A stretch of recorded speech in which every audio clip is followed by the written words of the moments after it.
शरणागत जो होता है उसमें ये चार बातें बहुत जोर से जागृत होती है। सबसे पहली बात, निरंतर भगवान का स्मरण छूट नहीं सकता। नींद आई तो सुसुप्ति में चला गया, जरा भी जागृत हुआ तो मंत्र चल रहा है, नाम चल रहा है, चलाना नहीं पड़ता। क्यों? शरणागत है। थोड़े दिन अभ्यास कर लो, ऐसा होने लगेगा। देखो इतने लोग बैठे हैं, आप सो के उठते हो तो आपका पहला चिंतन क्या होता है? क्या मंत्र होता है? भगवान का नाम प्रियालाल आते हैं आपके चिंतन में? क्या आता है चिंतन? पहला चिंतन। अगर पहला चिंतन प्रभु है तो शरणागति पुष्ट हुए। सो के उठे, चल क्या रहा है? अगर प्रभु नहीं तो अभी शरणागति नहीं। पहला लक्षण। हमें लगता है कि आप लोग अनमोकिए होंगे, आप लोग शरणागत है कि आप जब सो के उठे तो आपका मंत्र चल रहा है, नाम चल रहा है, चतुरासी जी का कोई पद चल रहा है, या फिर ये चिंतन चल रहा है, राधा राधा राधा, चलो जल्दी स्नान करके फिर सत्संग में चलना है। फिर ये भागवतिक चिंतन, हमें लगता है कि ये दूसरी कोटि का चिंतन होगा, चलो स्नान करते हैं फिर। ऐसा पहला चिंतन होगा श्री जी का। ऐसा होता है? आप लोग देखिए, ऐसा होता है कि आप सो के उठे, आपका चिंतन श्री जी का चालू है? पक्का? आप लोग देख लीजिए, अगर ऐसा है तो उसका परिणाम निश्चिंतता, निर्भयता, निशोकता निश्चित जागृत हो जाएगी। और उसी का प्रातःकालीन उठने पर चिंतन चलेगा जो शयन के समय गाढ़ चिंतन करते हुए सोया है। ऐसे सुषुप्त के समय बिल्कुल ठीक वही अवस्था। अगर आप जो चिंतन कर रहे हैं तो जगते ही वही चिंतन आएगा ये। और अगर जीवन भर भजन किए हो तो मरते समय वही चिंतन आएगा पक्का। जैसे जगते समय ऐसे मरते समय। इसीलिए भक्त निश्चिंत हो जाता है शरणागत। पहला, शरणागति का जांच करो हृदय में, भगवान का निरंतर चिंतन, प्रभु का निरंतर भजन। अगर नहीं हो रहा तो किसी अन्य का आश्रय लियो, वस्तु का, व्यक्ति का, स्थान का, भोग का, लिख लो आप दिमाग में चाहे कागज में। उस आश्रय का मिटिया मेट हुए बिना शरणागति पुष्ट नहीं होगी। आप अगर ईमानदारी से छोड़ दो तो छोड़ दो, नहीं भगवान फिर जो कहते हैं ना कि जो मेरा होता मैं, फिर उनका जो ऑपरेशन होगा वो शायद है कि सह ना पाओ, क्योंकि शरणागत हो छोड़ेंगे नहीं।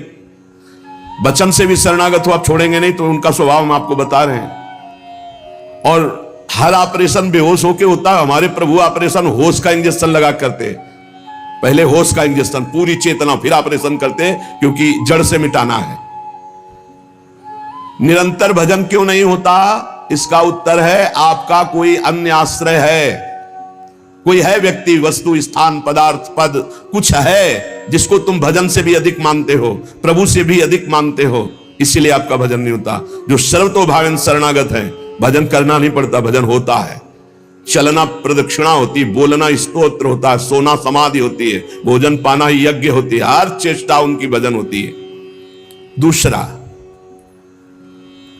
अपने प्रभु से कुछ ना चाहें, यहां तक कि मोक्ष भी ना चाहें। क्यों चाहें? क्या आप जानते नहीं हो कि क्या करना है? सर्वज्ञ हो, जब जो चाहे करो, हम राजी हैं। पहला, निरंतर भगवान का भजन। दूसरा, अपने प्रभु से कोई भी मांग ना रखना, शर्त ना रखना। जो शर्त होता है वो प्रेम नहीं होता। प्रेम में कोई शर्त नहीं होती, सौदेबाजी नहीं होती। प्रेम में सौदेबाजी नहीं होती, सौदेबाजी प्रेम नहीं होता, पक्की बात सुनो। तीसरा, प्रभु के हर विधान में आनंदित होना। प्रभु के हर विधान में आनंदित कौन होता है? शरणागत। नहीं तो विधान की जांच होती है, अनुकूल है कि प्रतिकूल। प्रतिकूल है तो नो नो नो।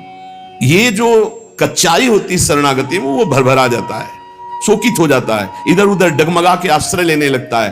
हर विधान उनका मंगलमय।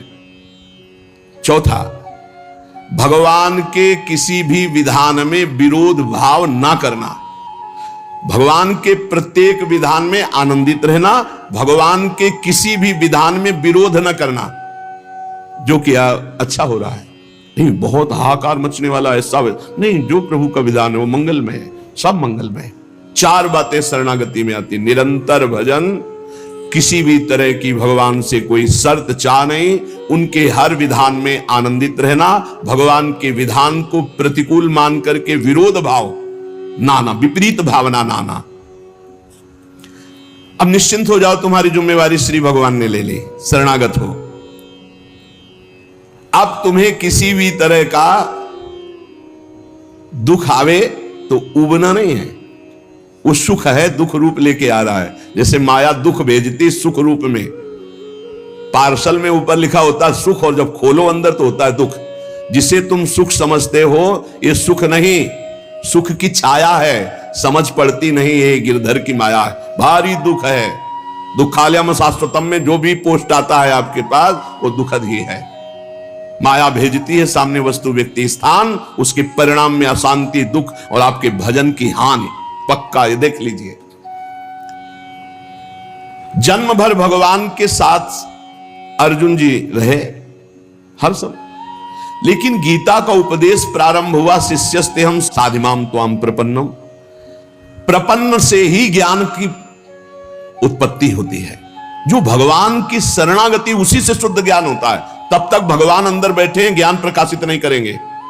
जैसे अर्जुन जी के साथ रहते हुए गीता का उपदेश कब दिया? जब अर्जुन जी ने कहा शिष्यस्ते हम साधिमाम त्वाम प्रपन्नम, मैं आपका शिष्य हूं, आपका शरणागत हूं, आप मुझे ज्ञान। भगवान गीता जी, ज्ञान का फल क्या हुआ? बोले नष्टो मोह स्मृतिर्लब्धा तत्प्रसादान्मयाच्युता। मोह का नाश हो गया, स्मृति जागृत हो गई आपके कृपा प्रसाद से, हे गोविंद, हे अच्युत। तो इसी प्रकार हमारे अंदर भी सब ज्ञान जागृत हो जाएगा, पहले हम भगवान की शरणागत हो। त्वाम प्रपन्नम, भगवान का सर्व समर्पण भाव ही सब दिव्यताएं जागृत करता है। भगवान के प्रति जितना समर्पित होते जाओगे उतने दिव्य ज्ञान होता चला जाएगा, और जो चीजें आपकी दुर्गति कराने वाली वो सब भस्म होती चली जाएंगी। जब कुछ नष्ट होने लगे तो क्षोभ मत करना, वो नष्ट जरूरी था होना, ये बात दिमाग में बैठा लो। कुछ पकड़े मत रहना, क्योंकि भगवान को जो लगेगा वो हटा देंगे, वो नष्ट कर देंगे। जो वस्तु भगवान नष्ट करे तो जान लो परम मंगल विधान, ये वस्तु हमें भगवत प्राप्ति में बाधा पहुंचा देती, इसलिए भगवान ने उसे नष्ट कर दिया। भगवान को समर्पित वस्तु के नष्ट होने में तुम्हें क्यों जलन हुई? क्योंकि तुमने तो भगवान को अपना सर्वस्व मानकर समर्पित कर दिया। अब तुम्हारे पास अपना कहलाने के लिए सिर्फ भगवान है, और भगवान की सब वस्तु जब जो चाहे हटा ले, जब जो चाहे रख ले। जरा इस पर विचार करो।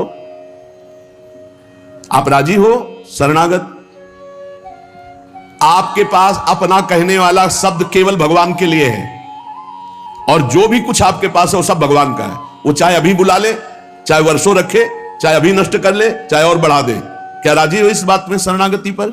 अंदर से देख लो, तुमने तो दे दिया भगवान को, और तुम्हारा था कब, और वो था कौन, तुम्हें पता है?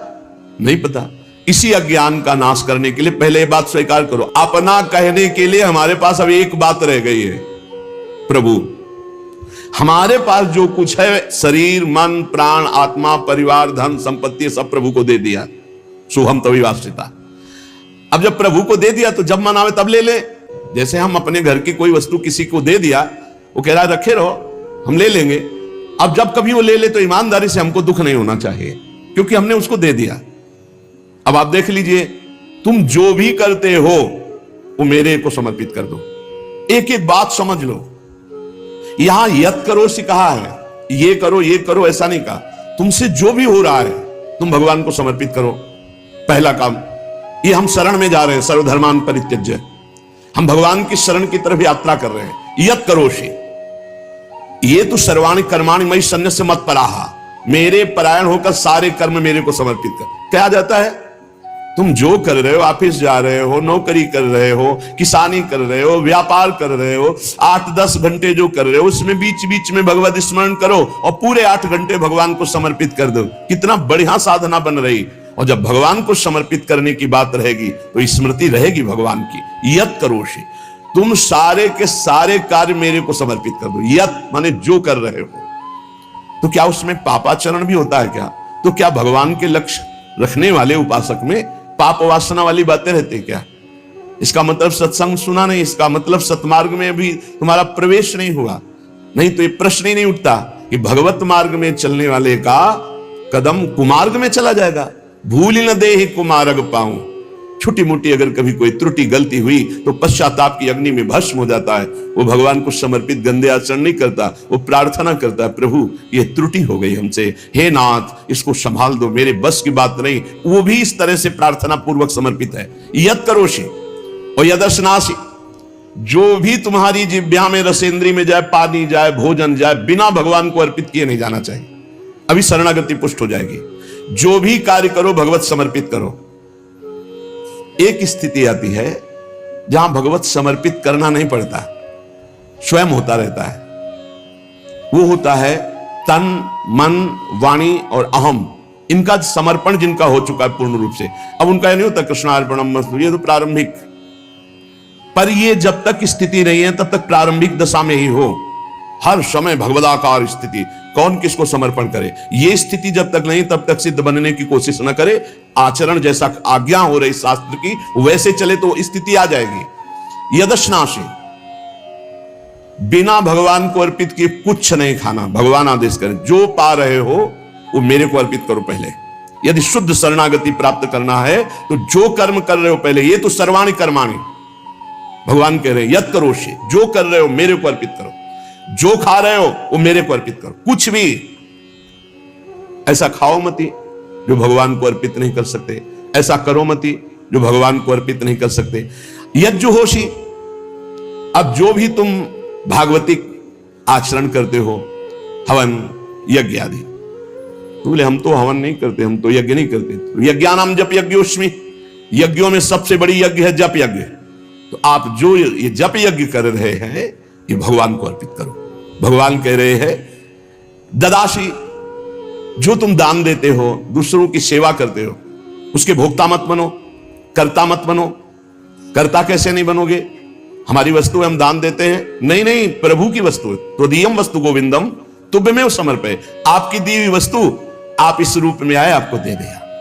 ये भगवत शरणागति पुष्ट होने का उपाय भगवान करें। यह तपस्या से, जो तुम साधना कर रहे हो, जो तुम तपस्या कर रहे हो, वो सब मेरे को अर्पित कर दो। अर्थात तुम्हारी पूरे जीवन की, पूरे दिन की जितनी चेष्टाएं सब भगवत अर्पित होनी चाहिए। इससे तुम्हारी शरणागति पुष्ट हो जाएगी। यद करोषि यदस्नासि यज्जुहोषि ददासि यद तपस्यसि कौन्तेय तत्कुरुष्व मदर्पणम, मेरे को अर्पित कर दो। अब ध्यान रखना, अब अपनी कमी की चिंता नहीं करनी, क्योंकि हमने भगवान को सब कुछ अर्पित कर, और कमी रहेगी नहीं। कमी रहती है अहंकार के कारण, भगवत विमुक्ता के कारण। फिर भी आपको संतुष्ट करने के लिए कह रहे हैं कि जैसे हम अपना मकान किसी को दे देते हैं तो मकान में जाले लगे हैं या टूटा है या कुछ भी बिगड़ा है, अब ये सारी जिम्मेवारी जिसने मकान खरीद लिया, ले लिया, उसकी होती है। वो मरम्मत करवाएगा, वो सफाई करवाएगा। ऐसे ही हम अपने तन को, अपने मन को, अपने प्राणों को, अपने जीवन को जीवननाथ प्रिया प्रीतम के चरणों में समर्पित कर दिया। अब हमको बेपरवाह रहना है इस विषय से। अब हमारा क्या होगा हमको ये चिंता नहीं करनी। अगर चिंता है तो शरणागति नहीं हुई। अगर ये चिंता है कि मेरा क्या होगा तो शरणागति नहीं हुई। सोचो, संसार में कोई तुम्हें प्यार नहीं करता, मान लो बात। जो प्रिया जो प्यार करके अपने महल में रखे, सुविधाओं के द्वारा तुम्हारा भरण पोषण कर रहे, तुम उनके प्रति रोना नहीं आता? उनके प्रति तुम्हें ये गुस्सा आता है कि ये प्रतिकूलता क्यों दे दी, हमारी ये अनुकूलता की बात थी, अनुकूलता क्यों नहीं दी? अरे जिनसे तुम अनुकूलता की आशा करते थे वो तो तुम्हें देखना नहीं चाहते, अंतर की बात तुम्हें बता रहे। और जिनको तुम कभी माने नहीं, जिनके लिए कभी कुछ किया नहीं, वो तुम्हें अहेतुकी प्यार से लबालब डुबो रहे, फिर भी तुम्हारे अंदर गुस्सा आता है प्रभु के प्रति। तुम हो कौन? अरे तुम भगवद अंश हो, भगवान के द्वारा शरीर दिया गया, भगवान के द्वारा सारी व्यवस्था दी गई, तुम्हारा अस्तित्व ही श्री भगवान है। समर्पित हो जाओ तो फिर चिंता भी खत्म हो जाएगी, सब कुछ उनकी कृपा से हो जाएगा। तुम चिंता मत करो, चिंतन करो। भगवान हमें मोक्ष दे दे, भगवान हमें स्वर्ग दे दे, भगवान हमें अनुकूलता दे दे, भगवान हमें अमुक वस्तु दे दे, ऐसा सोचने वाला समर्पण नहीं हुआ, अभी शरणागत नहीं हुआ। सर्व समर्पण में ये सोच ही नहीं रह जाती। जब तक अहंकार है तब तक समर्पण का नाटक है, समर्पण नहीं। अहंकार है वहां सर्व समर्पण नहीं है। इसीलिए ये सब प्रश्न और सब चिंताएं, शोक, इनकी गुंजाइश नहीं। शरणागत के पास कोई भी किसी भी तरह की चिंता और संशय वृत्ति नहीं रहती। सर्व समर्पण हो जाने पर अब जिम्मेवारी भगवान की है, हमारी नहीं। हमारा केवल कर्तव्य भगवान का आदेश पालन करना। वो आदेश करें अनन्यस चिंतयन्तो माम, केवल मेरा अनन्य चिंतन करो, माम अनन्यस चिंतन। जिस प्रकार पतिव्रता पत्नी पर पति का पूर्ण अधिकार होता है, उसी प्रकार पत्नी का पति के संपूर्ण वैभव पर भी अधिकार और गोत्र पर भी अधिकार। वही नाम, वही गोत्र, वही संपत्ति। जिसके जीवन में भगवान के प्रति समर्पण आ गया तो उसकी ठसक हो जाती। तुम किस गोत्र के हो? बोले अच्युत गोत्र, श्री हरिवंश सुगोत्र कुल, जो अपनी महिमा से कभी च्युत नहीं होते। और हम भगवान के हैं। अब हमारा गोत्र, हमारी जाति, हमारा कुल भगवान है। और यही सिद्धांत परम सत्य है। एक माई आके बहुत रोई और कही जिंदगी हो गई, नौ दुर्गा पूरी रहती थी, रोज शंकर जी को जल चढ़ाती और रोती जा रही थी। और मतलब हो सकता है 65 वर्ष की, हमारे पति को ले लिया, हमारी पूरी श्रद्धा नष्ट हो गई, जीवन भर व्रत। और शरणागति को समझो भाई, बहुत आनंद आ जाएगा आपके पास। अगर आप भगवत मार्ग में चल रहे हैं, शरणागत हैं, तो आपके पास अपना कहने के लिए अब कुछ नहीं बचा, वो केवल श्री भगवान है। मेरे तो गिरधर गोपाल, दूसरों न कोई। अब दूसरी जो कुछ भी है, वस्तु, व्यक्ति, स्थान, वो गोविंद का है। जब चाहे गोविंद ले ले, जब चाहे बढ़ा दे, जब चाहे घटा दे, जब चाहे नष्ट कर दे। तुम्हें दुख नहीं होना चाहिए। अगर दुख होता है तो अभी शरणागत नहीं हो। कितनी ऊंची स्थिति शरणागत की है। अब जो जीवन में प्रभु का शरणागत है, उसका पहला लक्षण कि निरंतर स्मरण करता है, तो अंत काल में भगवान का स्मरण होगा।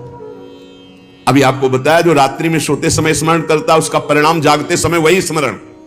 जो जीवन भर स्मरण करता है, तो अंतिम समय भगवत स्मरण होता है। और भगवान का वचन है, अंत काले च मामेव स्मरन मुक्त्वा कलेवरम यह प्रयात समद्भावम याति नास्त्यत्र संशयः।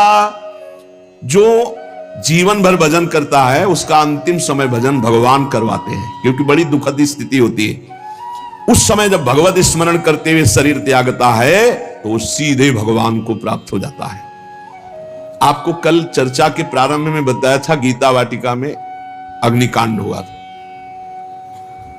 बड़ा भयावना था, इतना भयावना था कि सब अर्धरात्रि में सो रहे, और 20 फूस की झोपड़ी बनी हुई थी। अखंड नाम कीर्तन 24 घंटे वाला, सालों। लगभग सब साधक मौनी थे, जो उन कुटियाओं में सो रहे थे, 2-2, 4-4। अल्पाहार, मौन, कोई बिल्कुल फलाहार, सब दिव्य साधना में लगे। अब जब आग लगी थी, वस्त्र, ठाकुर जी, पाठ के ग्रंथ, चित्रपट सब जल गए थे, क्योंकि सब उपासक ही थे। जब भाई जी हाहाकार सुनाई दिया तो भी निकले। तो उनका जो भोग के लिए घी है वो लाओ, बूरा है वो लाओ, और जो जाज्वल्यमान अग्नि डलवाए, भगवान पधारे। चित्रपट, सिंहासन में विराजमान विग्रह है, क्योंकि छोटे छोटे विग्रह साधकों के पास, ग्रंथ पाठ के सब सब। फिर भाई जी ने मेरे भगवान इस रूप में आए। फिर साधकों को समझाया कि आपके अंदर बैठे हुए भगवान को अग्नि नहीं जला सकते, बाहर की लीला में खंडन मंडन होगा। आपने जो अंदर नाम चला रखा है, इस उपासना को कोई छू नहीं सकता। बाहर की उपासना में विघ्न पड़ेगा। बाहर की लीला एक अलग है, इसीलिए उपासक अंतर्मुखता पर प्रधानता रहे। अंतर्मुखता पर प्रधानता नहीं रहेगी, बोले हमारे भगवान गिर गए, कोई बहुत अनिष्ट होने वाला है, आग लग गई, कोई बहुत अनिष्ट। अरे अनिष्ट कैसे हो सकता है? मंगल भवन की शरण में अनिष्ट हो सकता है? बोले कोई विनाश लीला होगी। क्यों नहीं होगी? सृष्टि रचना लीला होती, पालन लीला होती, तो विनाश लीला होना कौन सा भयावह है भाई? 3 लीलाएं हैं, तो भयावह क्या है इसमें? विनाश होगा तो क्या विनाश होगा? अविनाशी का विनाश नहीं हो सकता। विनाशी को बचना नहीं है तो आज है, नहीं तो कल। विनाश तो होना ही है, क्या परेशानी है? जब सब में भगवान को देखने की भावना ऐसी जागृत हो जाए कि भयावह स्थिति में भी आपको भगवान दिखाई दे, तो जानो बहुत जन्मों की साधना सिद्ध हो गई। भाई जी ने बूरा और घी डलवाया, इसमें लिखा है बूरा और घी डलवाया। भगवान आए, भगवान आए। बहुनाम जन्मनाम अन्ते ज्ञानवान माम प्रपद्यते वासुदेवा सर्वमिति सा महात्मा सुदुर्लभा। भगवान कहते हैं बहुत जन्मों की साधना जिनकी हो गई है और जिनका अंतिम जन्म है, उनको इस तत्व का बोध होता है कि सब में भगवान वासुदेव है। ये बोध होता है। ऐसा महात्मा बड़ा दुर्लभ है जो सब में भगवान को देखता है। मत्ता पर तरम नान्यत किंचिदस्ति धनंजय मई सर्वमिदं प्रोतम सूत्रे मणिगणाय। भगवान कहते हैं जैसे सूत की माला में सूत की मणियां, तो मणियां और माला सब कुछ सूत ही है, ऐसे ही भगवान में ये जगत भगवान में है।